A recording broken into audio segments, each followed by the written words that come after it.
Hello mga tiyay! For today's video, magluto ta og maruya sa Bisaya or banana Q sa Tagalog. So, syempre, naay nangutana sa ako unsaon daw pagluto.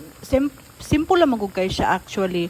Pero ang uban manggod is dili siya kabalo unsaon para mudikit ang unsa tawag ani ang sugar sa saging.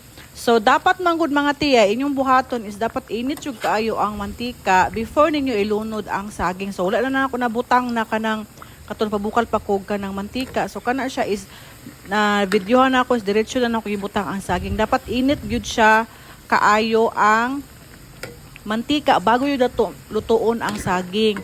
Tapos, after some time, ibutang nimo ang sugar. Dili nimo idungan sa saging. Imo siyang taod-tauran.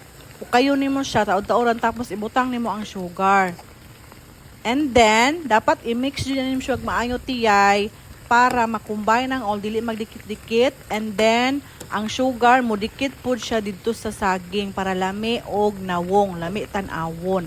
So mo na siya, ako na siyang ginaukay after some time kay magdikit-dikit man na siya.